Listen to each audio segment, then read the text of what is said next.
What is up? And we're live. Welcome to PT Podcast, a podcast that saves physical therapists from missing out on amazing insight, remarkable ideas, and motivational stories in the world of physical therapy. I'm Drew McKay. We are back in our second episode of 2021. We take the month of December off to kind of reload. I mean, I think we averaged in 2020 like 3.5 episodes a week. We aim for 2, but then there's always someone who's like, oh, we got a really cool idea. Can you? And like, I'm super bad at saying no. So I'm like, yes, why not throw an extra 33% of episodes this week? So we do, again, I want to start this episode off by saying thank you to everybody. We hit another milestone and it feels braggy, but I was told, like, share this because I feel like it says more about the audience and the community and the profession than it does about necessarily the podcast. But we hit 1 million downloads in 2020. I know. I was as confused as you are, but we got over the million mark. 3 million downloads total since we started the show. As a second-year PT student, I literally was like doing this show with like my microphone and stuff on my textbooks at night after studying. But 3 million downloads for the show and 1 million just in 2020. And I was mentioning this last episode. I think that what that says about the profession is you guys want to be connected and you like hearing what other physical therapists in all aspects of the profession are doing. And that says a lot more about you. I just get to talk to people, have a couple of drinks, but you guys are the reason that we do it. Now, I'm gesturing with this glass right here. I'm drinking a High Noon peach flavor. Should try it, by the way. But this is my favorite glass, and it's hard to see because it's clear, but it says, I drink and I know things. One of my favorite lines from Tyrion Lannister in Game of Thrones, his saying. We do want to let you know that we're giving away some of these glasses. We're going to mail them to you if you go and sign up and tell us you want one at ptpintcast.com. And this is all thanks to our friends from your CBD store, right? They know you want to be an up-to-date physical therapist. If you haven't been asked by patients already about CBD, it comes up in conversation a lot. So in order to be able to speak about it knowledgeably, you need the latest information about CBD and really how it will affect your patients. The problem is there's so much information, and as we know, some misinformation or disinformation, and so little time. So listen, there is a physician in charge. Dr. Tony runs your CBD store. So don't feel confused and overwhelmed. Understand, get the right information so it's not daunting when you're talking about CBD. Hey, should I be taking this? And again, PTs are not prescribing this, but if your patients are taking this on their own accord or if it's prescribed, you should know how it affects them. So they've done the work for you. So go to cbdrxforyou.com. Check out their education links. They've also got more than 500 retail locations. But the reason we let them sponsor the show is their main avenue is education. Kind of sounds like physical therapy. So go to CBDRX for you, check out what their information is so you can stop feeling overwhelmed about the use of CBD and how it affects your patients and start feeling confident that you get the latest accurate information. And if you want one of these pint glasses mailed right to you, check out CBDRX4U.com. All right, let's bring in our guest tonight. I don't even know how to introduce her. So I will do so with her pronouns. Dr. Lisa VanHoose, she, her, equity warrior. Oh, she comes in hot. With the Hello, everyone. I didn't realize we were going to do a Snapcam. All right, so if you're watching the live cast, again, live casting the show on YouTube, on Twitter, on Facebook. The podcast audience has no idea why I'm giggling, but we're using Snapcam, and Lisa and I have done talks together. We've done things online where we know we are both fan of the Snapcam and the filters. And I said, Lisa, come in hot with your favorite Snapcam filter. Is that like an ice cream cone? Yes, it was. Yeah.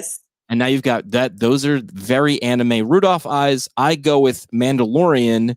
This is the way. My second favorite Snapchat filter to use is something I know you and I both enjoy. This one. Put this one on now, so we can both be this. Okay. I love doing this in the middle of meetings, and you're doing the interview as a banana. It's very creepy, and I told you I would show you what the creepiest thing you can do. That's very nice. The creepiest thing I did in a meeting without knowing it is if you lick your lips, lick your teeth, like that looks creepy. Yeah, see? The tongue with the banana looks very creepy. My third and final favorite Snapchat filter to use for this This never goes wrong in a meeting. This says a lot. I am Dwight Schrute, screaming Dwight Schrute. This says a lot in a meeting. So this is usually my closer. Dr. Lisa VanHoose, I feel like we could just wrap up the episode right now. I've already had too much fun. That's it right there. Just summed it up. We just built a whole village, a whole community right there. First question is always the hardest. What are we drinking tonight, Dr. VanHoose? So I am not a beer drinker, but I love a good Roscato. So yes, so a red Moscato. It's fabulous. I'm doing I just did a beer last episode. I'm doing a high noon, peach flavored. Very nice. Cheers to you. Cheers. First, our friends at Owens Recovery Science, a single source for PTs looking for certification in personalized blood flow restriction rehabilitation training. Check them out online at owensrecoveryscience.com. You alluded to building a village. Very radio segue of you, Dr. VanHoose. I'm learning from the best. You did it very well. You decided that it takes a village to change the world. So you said there isn't one that I think exists that will change the world how I would like it to change or the ways that we think it should change. So you built not only just one village, it wound up morphing into 3. That's a whole township you've got going on. So that's great. Talk about the mindset. What does that mean? It takes a village. I mean, people have heard this saying before. It takes a village to raise a child. It takes a village to change the world. So what's that mean? Why was that something that you kind of grabbed onto? So I will say, first of all, I grabbed onto it because that's how I was raised. So it was part of our family's culture was that we were all responsible for each other. And so then once I became a member of the PT family, I realized that I didn't have a space where I could have conversations about the things that were really important to me or the clients and the patients that I served, and then just my own family's health and wellness. And in talking with others, they were like, but those issues are so big, right? When you start talking about social determinants of health and those kind of things. And that whole conversation about these are conversations too big for a PT lane. So we thought that we would create a village that would be multidisciplinary and say, whoever wants to come can come. And here's the issues that we're focused in on. And so for the Ujima Institute, we're really focused on health and wellness of Black communities. All right. So that's your website, right? UjimaInstitute.com. We'll throw that link in the comments as well for people to click there. Awesome. When they go there, what will they find? What will it help them become? What will they transform into after they go there? Awesome. So if you visit the Ujima website, the first thing you'll see is that we actually have a toolbox because we heard from the community, and that being the PT community, that being, just lay people, the public, that we needed resources that kind of talked about building cultural humility. And so there's actually, if you scroll down, there's a toolkit and you can click on it and it will link you to resources related to diversity, equity, inclusion, belonging, even representation. So how do you build those skills within yourself and also within the communities that you serve? The other things that you'll find is that if you're someone that you're looking for a place to be involved, because I think we all now, we've been made aware of the issues and you're like, how do I help? We actually have DEI work groups where you can join a work group. We've got 5 different work groups working on different issues. And so you can join a work group and actually be in the grassroots work. And then the other thing you're going to see is the Black Rehabilitation Manifesto, which was just a labor of love. About 100 PTs, PTAs, OTs, CODAs, speech language pathologists, and their students got together and wrote this document that talked about the needs and also the expectations from the Black rehab community. And we also included patients and the caregivers. So it's a very inclusive, holistic document. For the podcast audience who isn't seeing this on the screen, I do want to read this quote because I think it's purposefully put at the top of the page, right? The master's tools will never dismantle the master's house. It's not our differences that divide us. It's our inability to recognize, accept, and celebrate those differences. And your silence will not protect you. If that doesn't fit right now in American history, I mean, we had to push back some interviews from last week because terrorist activities that are all, if not directly related to the things that we've been talking about for, and I was going to say 9 months, but I'm pretty sure other people have been having these conversations, but I feel like they've finally been thrust into the spotlight, unfortunately now, because they should have been there years ago. No, I think you beautifully kind of sum that up. And so that's a quote from Audre Lorde. And so anyone that's listening, she is an amazing American writer who was just ahead of her time. And she speaks to intersectionality so beautifully.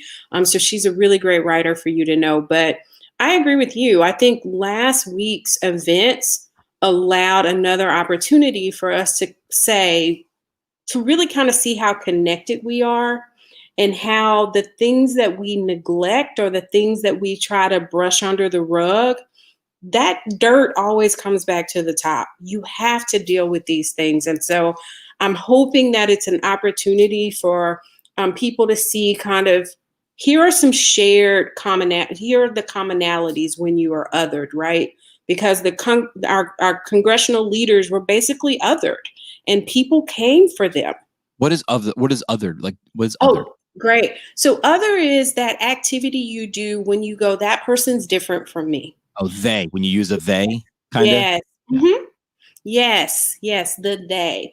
And so I'm hoping that our leaders are able to really understand what that feels like, and also the danger that comes with that, right? Because a lot of our leaders come from places of privilege, or they have moved up, had some social mobility. And sometimes with mobility, we forget what that feels like to be really marginalized. But I think January 6th was definitely a wake-up call.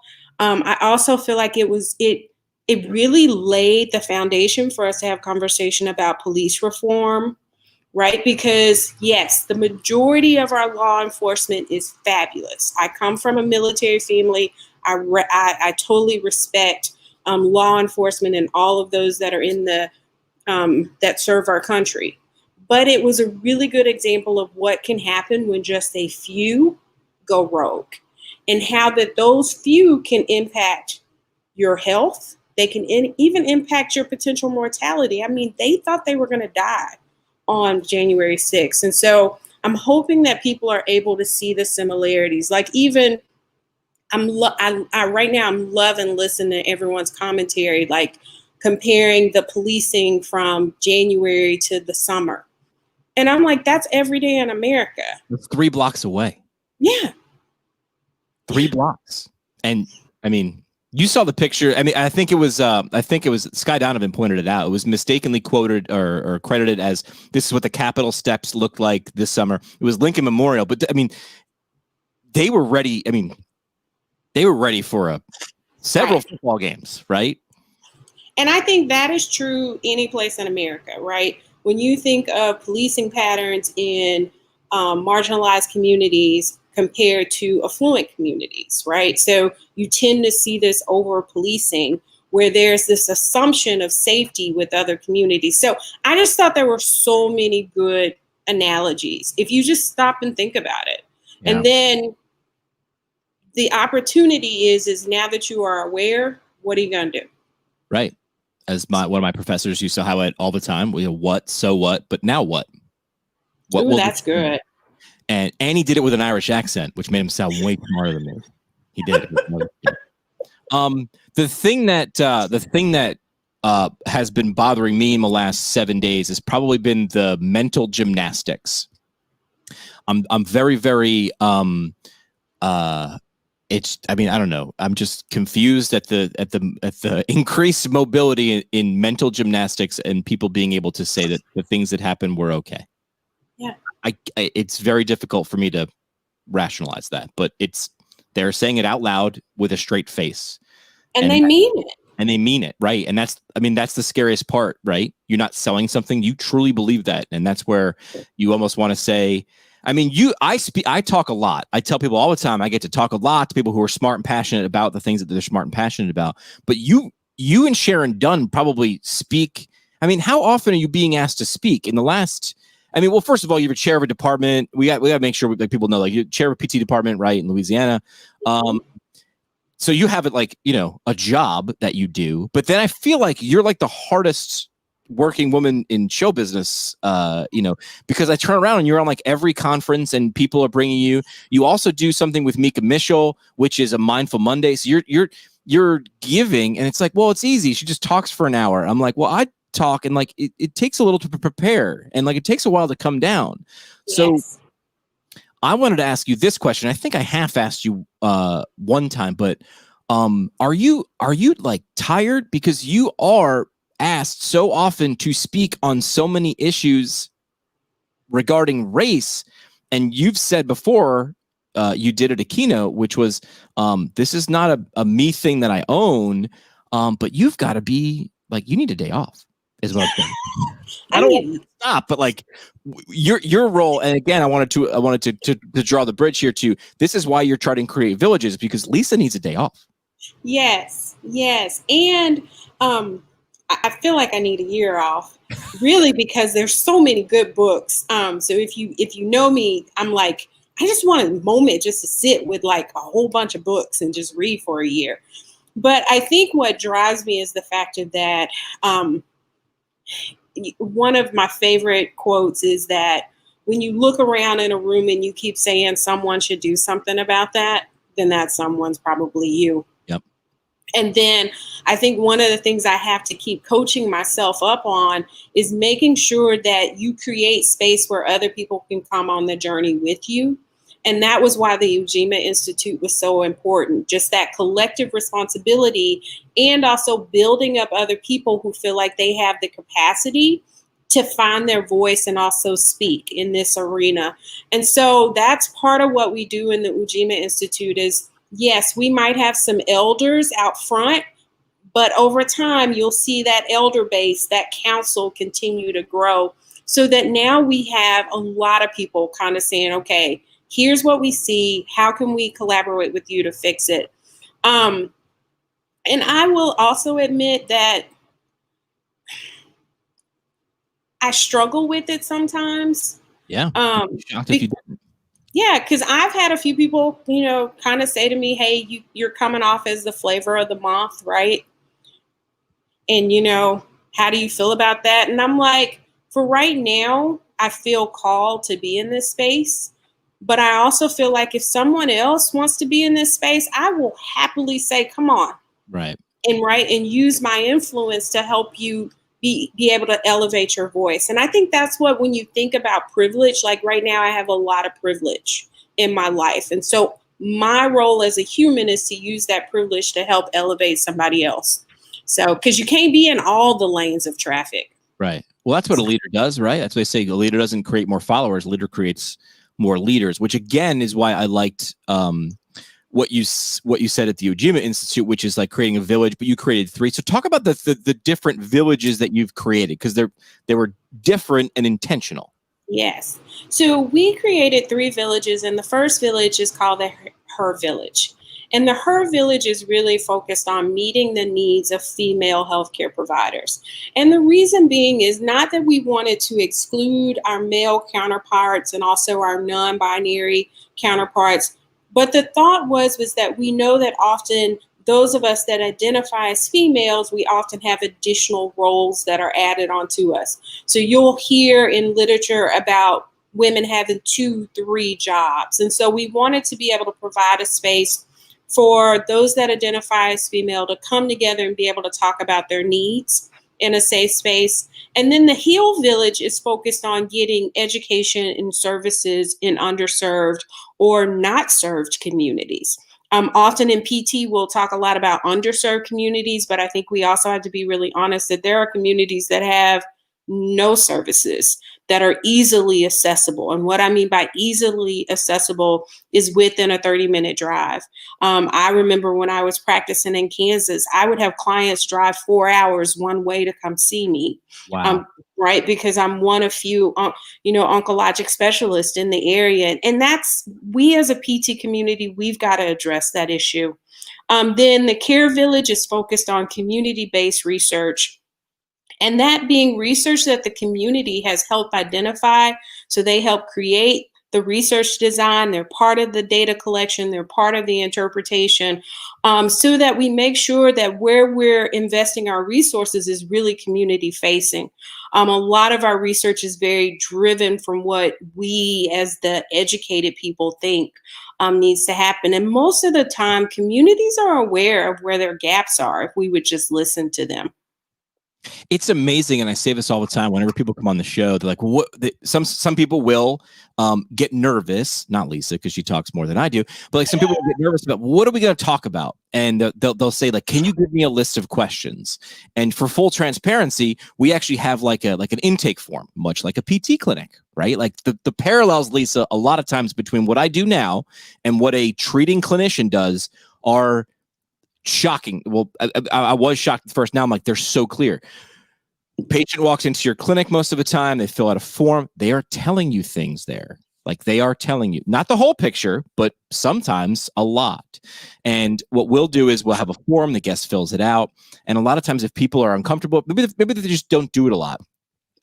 Can you give me all of the questions that you're going to ask ahead of time? And I will respond by saying, everything I'm going to pitch at you, I'm a batting practice pitcher. I'm going to pitch at you what you've kind of already told me is the direction we should go. And that's really what a patient interaction does. They give you most of the fastballs that are right down the fat part of the plate. Like they're going to put it right down the middle. But then you get to those moments in a patient session where like maybe now this is where you can step in because now, I see something that you didn't know because this is not your specialty. And those are the moments that I love as an interviewer. And those are the moments that I think anyway are like the comeback, the thing that brings you back. You could have an awful day as a clinician. You got the worst schedule, this, that, you missed your lunch and this, and you have that one moment where you're like, oh, you didn't know this. And now you have that everything all the hair on your body stands up and you're like, I can't wait because I see the path to whatever. And I think that's what, you're doing, which is you're allowing people to get together and listen and talk to each other, which sounds so simple, and it is, but it's exactly what's needed. And it's not. That was so creepy, Jimmy. So like my word for the year is simply, right? And my motto is just live simply, do simply, whatever it is I have to do. So that's kind of creepy that you use that. But we wanted to create a space where you could decide your level of engagement, right? Because often we'll create work groups and task force and kind of stuff and force people into things. Yeah. And so when we're talking about, things like cultural humility, cultural responsiveness, people are going to be on the spectrum. And so we needed to create a space where you could come in where you were comfortable, stretch yourself, right? By interacting, engaging in others. We also provide, education to you as a member of work groups and other activities that we do. And then that way you can expand to the next level. Because I think we have to be really honest with people that when you start talking about things like cultural competency, humility, everyone's coming in at their own level. It's like Jimmy's 101 is very different from Lisa's 101 or Sky's 101 or Juliet's 101. But everyone needs to do their 101 work, right? And then after that, you come together in 201 and we figure out how we're going to be agents of change. I think the last 9 months has taught me. So I am a self-proclaimed extrovert, and it has taught me that not that I didn't realize introverts existed, or that it's not on or off. It really is a spectrum, because honestly, sometimes I can be introverted. And it's neither a good nor bad. It is, and it's really taught me to recognize that even this person that I know might be introverted or extroverted, I need to read where they are right now. And I need to either come toward them and make it easy or back off and leave space. And I think what you're describing is a place where people can kind of, we've all been there. We've been in a situation that's uncomfortable, or that, but we showed up, which shows that like, okay, I want to be here, but I don't want to show you how much I want to be here. So I'm going to kind of just, I'm just going to kind of hang out. I'm not really interested. I don't want to sign up yet. But I am curious. So they would have never showed up. And recognizing that in a village that you created, an online community, an in-person community, a clinic, a patient interaction, that's a lot of reading. that is a skill and that can improve. But recognizing that it's a thing, wow, it's a big first step. Yeah, it definitely is it's actually, to me, one of the biggest steps, right? And so, but I will give y'all, I will speak my truth. I don't always do it well. So I'll give you an example from yesterday. So I was in a meeting, and it was pretty half and half, in regards to Black, white diversity, racial diversity. And so a lot of people that self-identified as white or European American was giving their perspective on the January 6th activities and COVID. And one person said, "I'm just really tired." And so as we're thinking about future activities, can it just be something light and funny, and maybe watch a movie, or we just do something that just doesn't talk about these things? And Jimmy, that was a trigger for me. Yeah. And I literally said, you realize that for some people, this is their everyday journey, right? That you live in a state of tiredness. And now you layer on, like you were talking about, all of this extra stuff, this cycling that we're doing. I'm like, people are exhausted. So I was like, if you think you're tired, can you imagine someone else that is knee deep in this? And so then, this person was like, well, what I'm talking about is primarily COVID. And I'm like, but COVID is just a manifestation of all of these injustices that we've not addressed. And so, but in hindsight, I don't apologize for the things that I said, but I didn't deliver the message in such a way that invited her into the conversation, right? And that's one of the things we try to do in the Ujima Institute is we're going to talk about the numbers.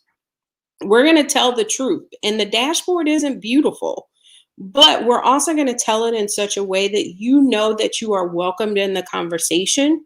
And it might be an uncomfortable conversation. And that's where I thank you too, Jimmy. Jimmy's been helping me try to figure out my marketing, and I love this concept of, making the uncomfortable comfortable. And so that's one of our goals at the Ujima Institute, is providing a platform that's open so people know that they can come in. And we're going to make mistakes, but we'll make mistakes together. Well, I like how what you recognize there, and I hope people pick up on it, which is you said you don't apologize for what you said, but you didn't invite her in, but like you're human. Yeah. But I like the fact that even after the fact, you were like, all right, I don't apologize for what I said, but like Lisa wants to be better, so Lisa can be better. Like you can't change that person. Maybe you can. Well, first of all, I think no one can ever change anybody. I think change has to come from you. But every interaction after that, that's going to come back to you, and you're going to say, hey, remember that time that I feel like I gave less than, I've failed a little bit, or I gave less than what I probably wanted to. That's going to come back and only improve. Only if you reflect on that. And all my professors at Marymount University are laughing because I hated reflection in PT school. Hated. I gave the bare minimum of how many words do I need to do? 100 words? But now it really is a powerful tool if you do it, right? And it doesn't necessarily need to be written down. Like what you did there was you reflected, you thought. And for me, I'll go on a walk and I'll think, and I'll just be like, I'll just go through that motion. I'll hate it. And then I'll say, okay, I got to own it. And all right, but now I can own it. Now that I own it, now I can do whatever I want with it in the future. But I'd never write it down. But I was supposed to write it down in PT school, but I hated it. But it is a powerful tool. So there are some professors you still need to turn some assignments in. Probably. I don't think they want to take my degree away. But what I was going to say is, so yeah, you had said something on Twitter, which was like, I forget, you tweeted something like you were trying to change your Twitter bio or something, and like to be more explaining. What I read in between the lines was, I want to make sure when someone reads this, they actually understand. Yes. And then they're brought in, simply similar to what you just said there about the conversation. So what we'll do is offline, I would love to do this. We'll do what's called a story brand. And this is this book, Donald Miller, Building a Story Brand. That's what I ran you through real quick when I was tweeting at you a few times. There's a couple ideas in here. Great book, by the way. Donald Miller building the story brand. And it's just 7 elements of any good story, right? Any good story needs a hero. They have to have a problem. If there's no problem, it's not really a story, not really a story. And what they really need, and this is like where you come in, and the Ujima Institute comes in, or any physical therapist, this is translatable to everybody, they need a guide. And Donald Miller he put it in words. I feel like a lot of people know the stuff that he put in there, but he gave words to it. And he's like, the guide is actually the most powerful person in the story. The physical therapist might be the most powerful person in the interaction, but they can't be the hero, because you can't be the guide and the hero. Can't do it. Can't play 2 parts. Maybe Ben Stiller, maybe Eddie Murphy when he did like the Clumps, whatever. But you can't play more than one character in a movie. But when you lay it out in this format and he puts words to it, and then you go and watch good movies, you're like, oh, I see it. It's a hero's tale. He's the hero. She's the guide. She's walking him through the whatever. And so we'll do that offline, and maybe we'll come back in like a month or 2 and we'll go, how did it come out? Did that book actually work? Did Jimmy know what the hell he's talking about? That would be fabulous, because in my mind, I see the Ujima Institute as a guide, and us allowing communities and individuals to be their own heroes. And for us, it really is, we focused on the rehabilitative space because it's just a space that we've not really looked at health disparities thoroughly. Yeah. And so there definitely is a need there, especially when you look at the data, and the rates of disability are so high amongst, racial and ethnic minorities and persons of lower SECs. And it's like, well, why have we as a rehab community not moved into that space and started having those conversations? And a big part of that conversation is provider bias. Well, I was going to say, maybe it's also like, well, we tried some stuff and it didn't work and I'm just exhausted. It's like, okay, but that's when you double down. Right. Stuff. That didn't work. That didn't work. We still know it's a problem, right? Like if that's still the issue, like you double down, like you've identified the problem. Jimmy, you just spoke to my soul, because that's exactly the conversation I had with this young lady yesterday. I was like, as a human, I need you to say to me, I am tired. And I will say, you know what? I'm sorry you're tired. And then I need for you to say that even though I'm tired, I'm still going to drag myself through the mud with you, because I recognize that you've been dragging yourself, right? And I'm here to be with you on this journey. And so I think, like you just said, you have to double down. Because if not, then you can't talk about the human connection. And for those of us as PTs, you can't talk about transforming society if we don't double down. So like I watched your presentation before this about the new APTA building. Yeah. And I was like, I want that in every community. And I'm like, why can't we as PTs say, okay, we've created a model, but then how do we bring that outside of our community? How do we raise everyone else? So yeah. I know that, Ujima Institute, the villages are like theoretical, but like, there might be some APTA board members, listening, maybe some of them commented already, but like, why aren't we collaborating with, who's the APTA of urban planners, like civil engineers? How do we design this? And they probably know some stuff we don't know. I bet you they know lots of stuff. We probably know stuff that they don't know. I mean, hearing Joanna from Fitwell, when she says about the stairs, it was so simple. Listen to that episode where she's like, if stairs are visible when you walk in, it's this much percentage of someone taking them. And if they take 6 flights of stairs a day, it will reduce. Like, I'm just like, and she wasn't just saying this because it was nice, and that's what she's got research behind it. Right. How do we insert ourselves into places that maybe we don't belong? Because that's where you make change.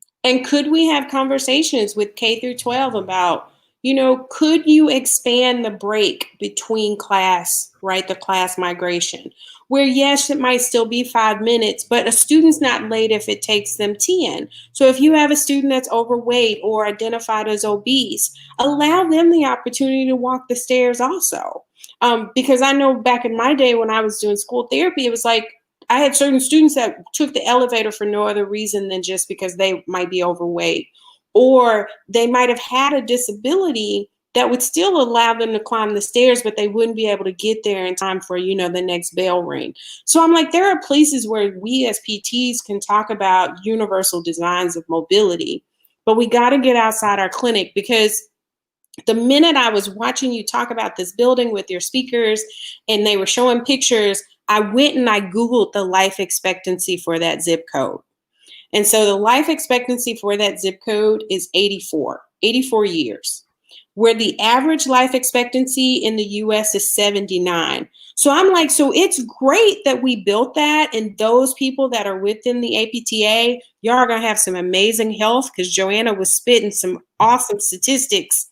But I'm like, but how do we build communities that allow for these other people that their life expectancy is already lower than yours to live longer? You brought up another village that fortunately children get to live in, right? Which is a school.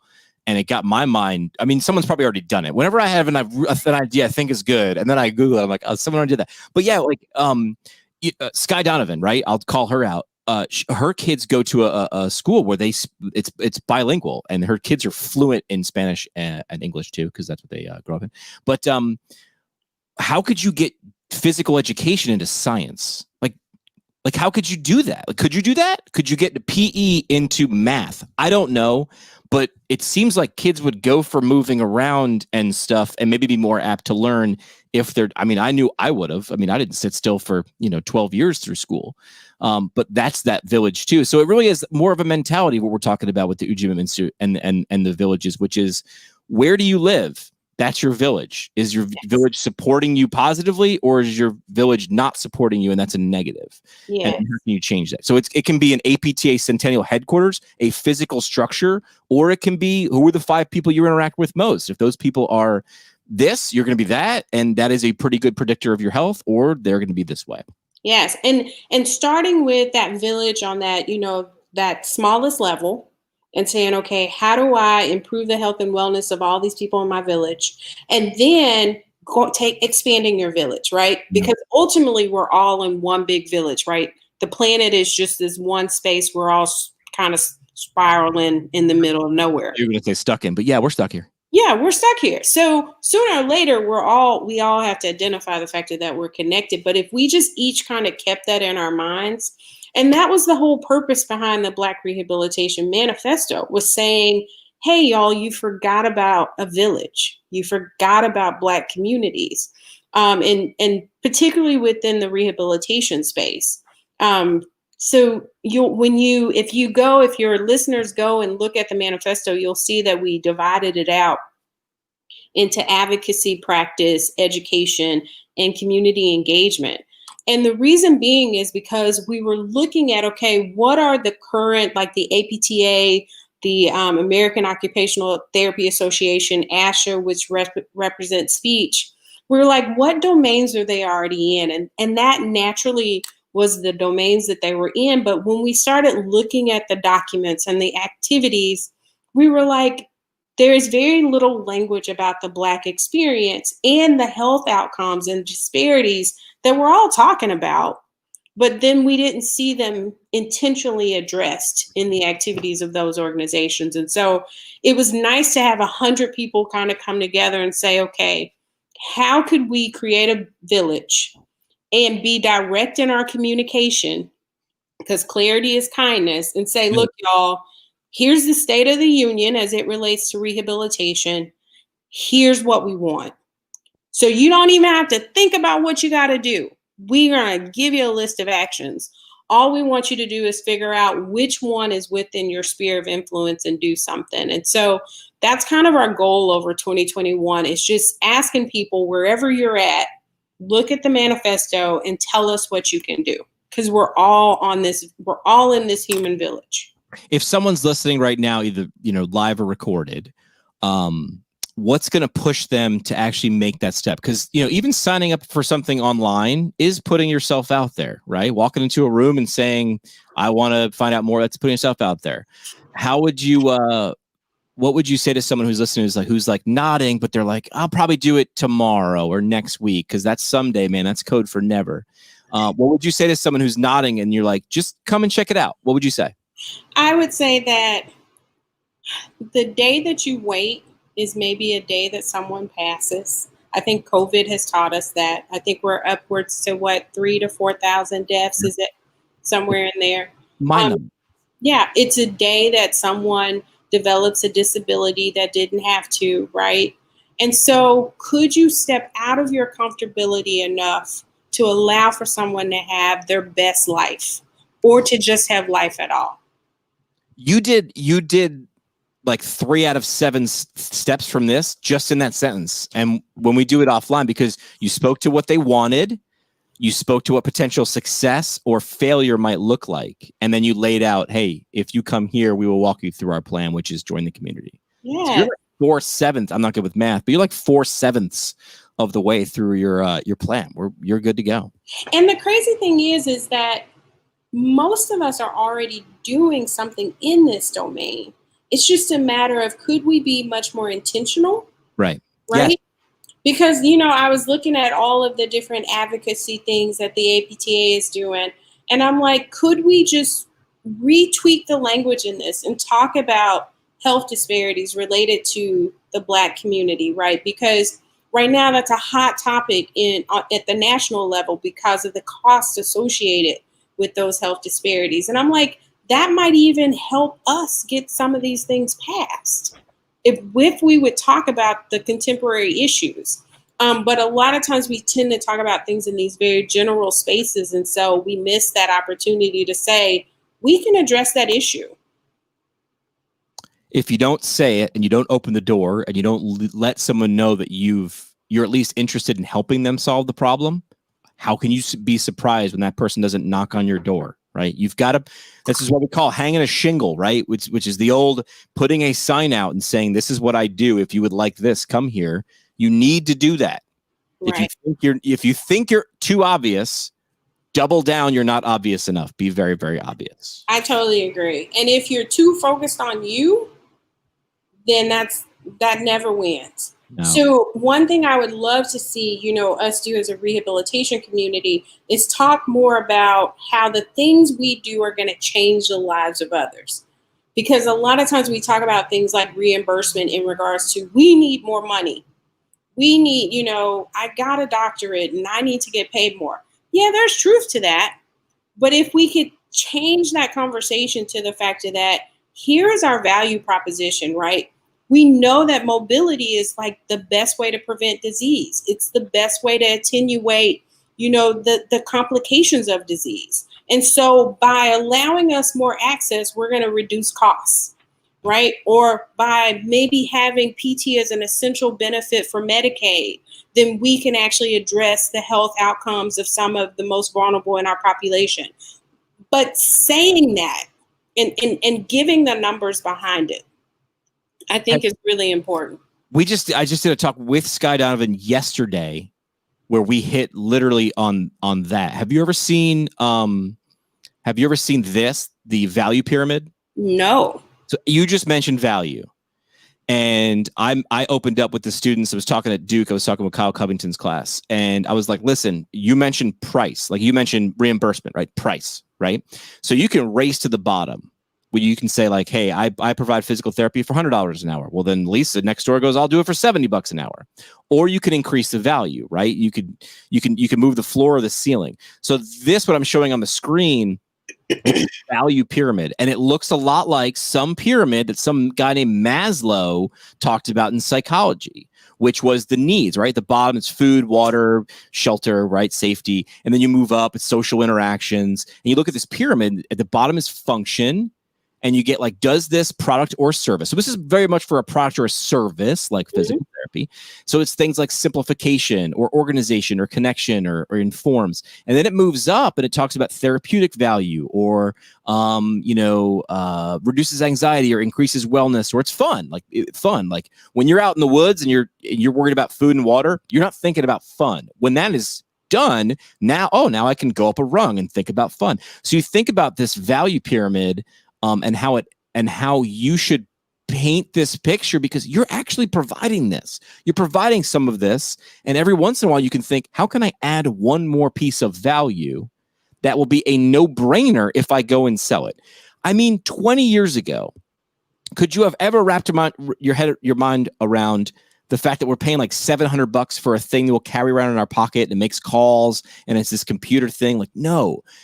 But the really successful tech companies, and like the iPhone is a good example of increasing value, is they just kept adding value to the point when you didn't even notice the price was moving. You were like, I I can't not have it. My English teacher is going over in her grave. But like you're saying, I cannot live without it.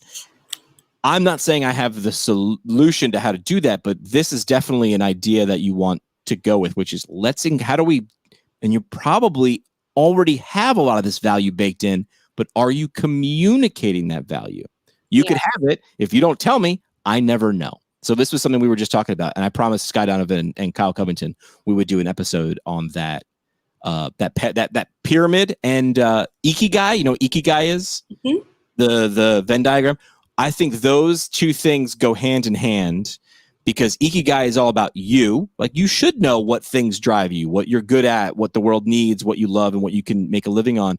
And then the pyramid is everything. Okay, now you know what your Ikigai is. Now run it through this value paradigm and go, but how does the world now know? How can you now tell the world about what those things are? And maybe you're just so close on some of those things. Like maybe it's hard to schedule a visit at your clinic. There's not an app for that? Of course there is. Maybe you can make that a little bit more smooth. And now that actually makes 5% more people in your community show up. Wow, 5%? Yeah, that's a big deal. It's a huge deal. And I think especially as we're looking at the demographics of America change, right? Because I think we're like 60% identifying as white. We as PTs, as OTs, as speech language pathologists, we have to figure out how we're going to address the needs of racial and ethnic minorities, how we're going to address the needs of other marginalized communities. So we're kind of staying in this care model that is leaving us, right? So we tend to provide care primarily for, middle class, white women. That demographic's changing. So we have to be prepared to adapt and shift. And in this larger healthcare system, show value that we can help the health outcomes of these other groups that are significantly growing. So like the Asian Pacific Islanders, or those that identify as Asian Pacific Islanders, those that identify with the Latinx and Hispanic communities. Do we as a PT community know what some of those needs are, and are we positioning ourselves, right? So, people have now started talking about, rehab deserts. Well, what are we going to do, right? So to me, as we're having this conversation about including PTs in the loan repayment system, we need to specifically be able to talk about, this is how we're going to go to those areas. And this is how we're going to keep people in those areas, right? It just can't always be a very narcissistic conversation about what we need. That's just not attractive. It's not a great marketing pitch. Well, you can go this way too, right? Where if you have people who need something but aren't getting it, or need something but they aren't getting enough, that sounds like a great place to provide that thing. This is a great business opportunity. Yes. Part of that Ikigai, the 1/4 of it that people are like, well, what the world needs, what I love, what I'm good at, and then what I can make money on. It's like, well, yeah, but if you can't buy cornflakes and pay your rent, you're going to be good to no one. So don't discount that. Can you monetize it? I don't want people to run into, well, that's negative. But like, gosh, wouldn't it be great if there was someone who said, look at all these people who have no care or not enough care. What a great business opportunity. Let me overserve and provide those people with an exchange of abundance. Yeah. And then I will be supported, and I will be doing something I'm good at, the world needs, and that I love.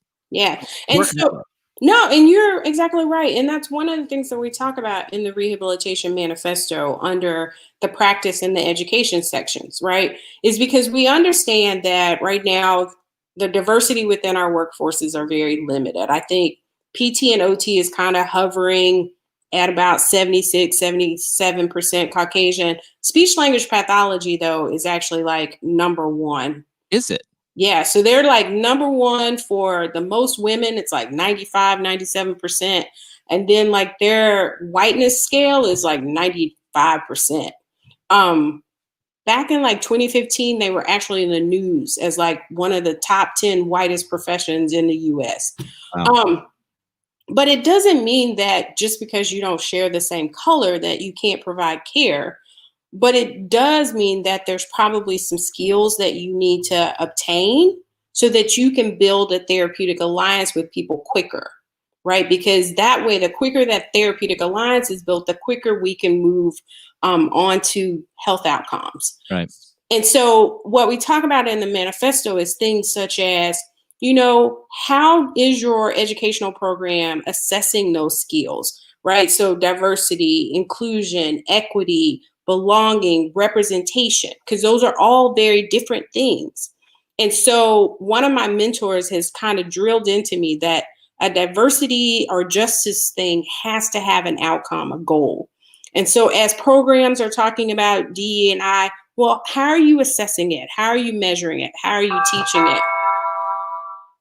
Oh, That is wow. the coolest doorbell ever. Is that a doorbell or a clock? That's a doorbell. I think Amazon just left me a package. Of course they did. Mail time for all the Blue's Clues fans. But I do, and so the other thing we talk about in the manifesto is even once a student graduates, then how can clinics also do that same thing, right? So as you do your evaluations, that after episode of care evaluation, add some questions in there about culture. So how did people feel about your culture? Was it inclusive? Did they feel like they belonged, right? Add also some of those questions into your clinic staff evaluations. And so, but I think number one, like you said, is for people to know the words, right? So real quickly, diversity is the counts, right? So that's the what, y'all. Inclusion is the how. So those are the activities that we do. Equity tends to be one of the outcomes. So what's the end point, right? And then belonging is the emotional outcome. And ultimately, we all want to belong. And my favorite is representation. Representation is the what they're after. So even if I'm not at the table, because people always say, oh, you want a seat at the table. No, what I want is even if I'm not at the table, you're still thinking about what my needs might be. And so that's representation. And that's when you know that you have dismantled and recreated another system where even if there's not someone from that group they're sitting at the table, you still go, okay, how is this going to impact that person? And so, and so why couldn't we do that at a clinic level and also within our educational programs and teach people how to constantly be assessing those things in their interactions with each other? If you're not measuring, it's not getting done. It's not getting changed. It's not improving. It's not a shock. As therapists, we know that it's better. You write that on an evaluation. How? Can you prove it? So if you can't prove it, then it didn't. Picture doesn't happen, right? Results or it doesn't happen. Measurements or it doesn't happen. Yes, and don't be afraid of doing that baseline assessment and knowing that you may not be at the place you want to be at. So, but that's okay. That means you have a lot of places you can grow to. And so that's one of the things that the Ujima Institute is here for. And that's really what we're hoping people get from the Rehabilitation Manifesto is that we're not judging, right? But we are saying, here's the truth of where the Black community is in regards to health and wellness as it's related to rehabilitative science. And we're asking you because Ujima means collective responsibility. Am I my brothers, my sisters, my other humans keeper? And so we're asking you to help us solve these issues. Takes a village. Yes, a really big village with a lot of people. Yeah, but it's almost like just wherever you are, that's where your village is, even for a moment or a year. So think about it like that. Yeah. Yeah. All right. Website ujimainstitute.com. That's UJIMA institute.com. Are you ready to do 3 questions? Oh, real quick. When you go to the website, you're going to see a survey. Fill out the survey because we do want your input because it's a public collective document. If you got thoughts or edits, you can also add those in. So there's a document to do that as well. And the other thing I can tell you is just join us, right? So don't be afraid of where you're at. We are a very friendly group. And somebody was asking about my shirt. Yes, it does say Black Physical Therapists Matter.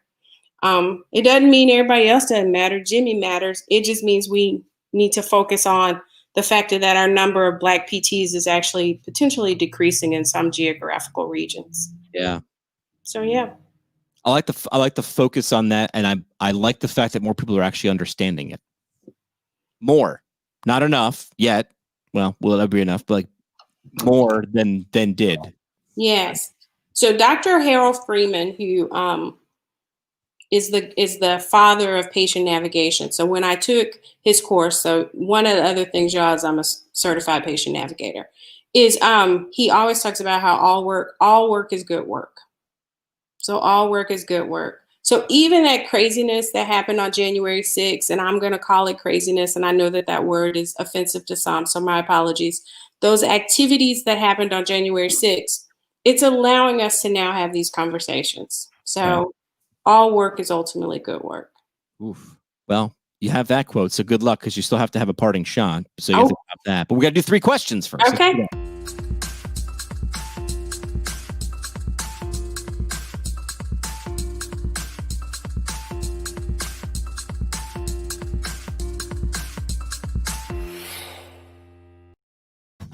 This question is brought to you by our friends at Fusion Medical Staffing. As a travel PT or a travel PTA, you get to decide where, when, and how you do what you do best, which is provide quality care to your patients.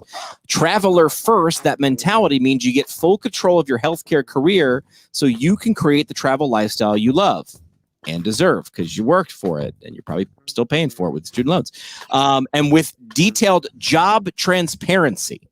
People love that. They're just we're going to do this dance where I'm going to ask questions and you're going to skirt around and give me the answers. Like, just tell me what the job is and where it is. What does it pay? What do I do? They have that now. So job transparency. So you can seriously choose your own adventure. Lisa, did you ever do those choose your own adventure books? Remember those back in like the 80s and 90s? Yes. Like crazy. It'd be like the lion comes in the lair. And I'm like, I'll do this. And then you get to that and you're like, nah, I'm going to go back. So I'd always like pick what I'm going to do, but I would jam my finger in the pet. Yeah, I was doing that too.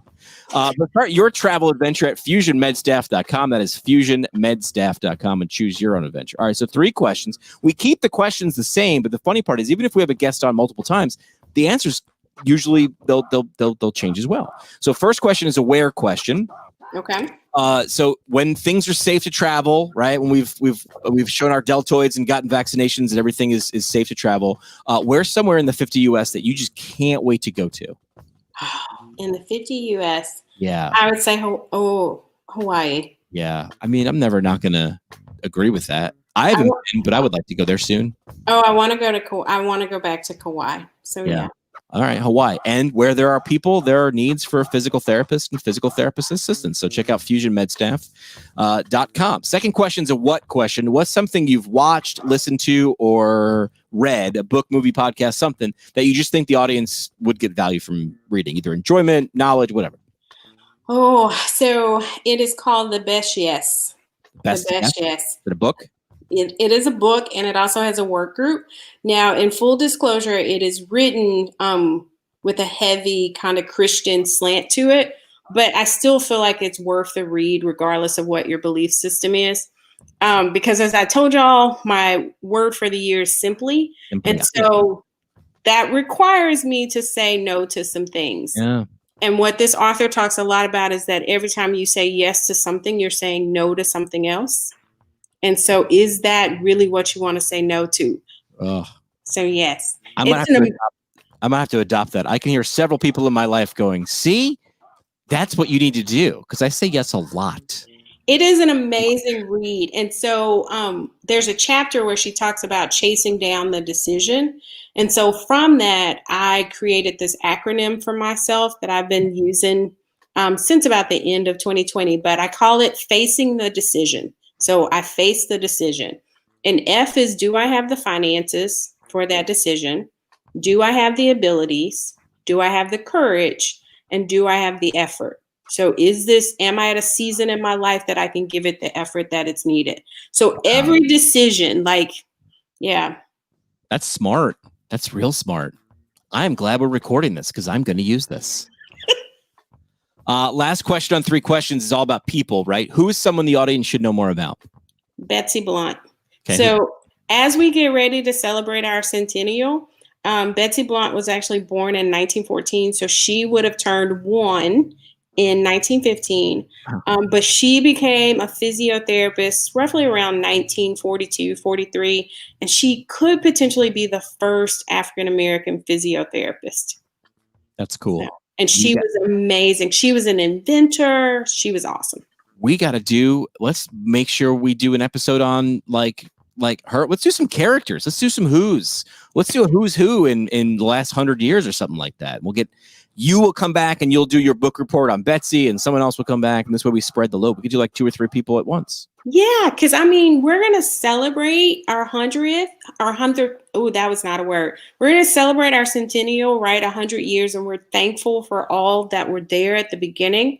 But because of where we were as a society, everyone wasn't able to be at the table and represented. So I think we have to be very intentional about talking about those pioneers from all dimensions. So yeah, Pioneering ain't easy. No, it ain't. Oh, it's not. So you got to celebrate that. All right, that's 3 questions. Last thing we do is called the parting shot.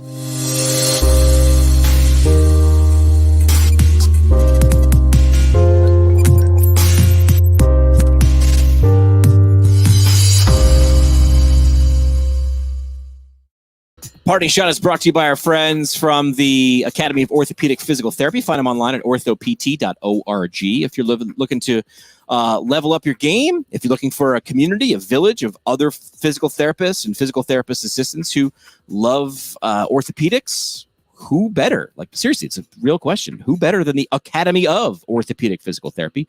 Find them online at orthopt.org. They have ISCs, independent study courses, like the Netflix of current concepts of orthopedics, or the running athlete, or tissue tolerance. So find out that continuing education. It's designed by the leaders in orthopedic PT. It's the who's who. So again, find them online, orthopt.org. Sky Donovan saying that you had about 10 mic drop moments tonight, but now no pressure, because the parting shot really is just like a mic drop moment. What would you want to leave everybody with tonight for your parting shot? I will leave them with the thought that health disparities matter, especially for those of us that are, for our frontliners who are working in the middle of COVID, for those of us that are more on the tertiary care. We have to commit to health disparities. The data right now suggests that 1 in every 500 African American or Black people will die from COVID. And a lot of that is avoidable, because that is the definition of equity, is that these are avoidable differences in health outcomes. And so do what you can within your village. Yeah. I heard something the other day which just goes in line with it. Do what you can with what you have where you are. And I was like, wow, if that doesn't say it, it's like, do what? Yeah. But if that doesn't make anybody, I don't care what you are, PT, OT, SLP, plumber, like, do what you can with what you have where you are. I mean, Jimmy, I need for you to stop being creepy, because I have that sticker in my planner. Like, that was, so every week I pick a sticker that's my inspiration for the week. And that was the very first week of January. Right here. Right. I'm going to turn my webcam off because you're creepy. I am creepy. Let's figure out when we can get you back on. Maybe we'll do an offline kind of story branding, and we'll see what we can come up with and bring back, and see what the audience thinks about, hey, what does the Ujima Institute sound like now? It'll still be something similar. We'll have just shown how to communicate that value, that pyramid, a little bit differently. We'll bring it back. Yes. Lisa, thank you so much for your time. We appreciate it. Thank you always. And I appreciate everyone for joining and sharing space and time with us. So, and do your part. That's all we can do. Do your part.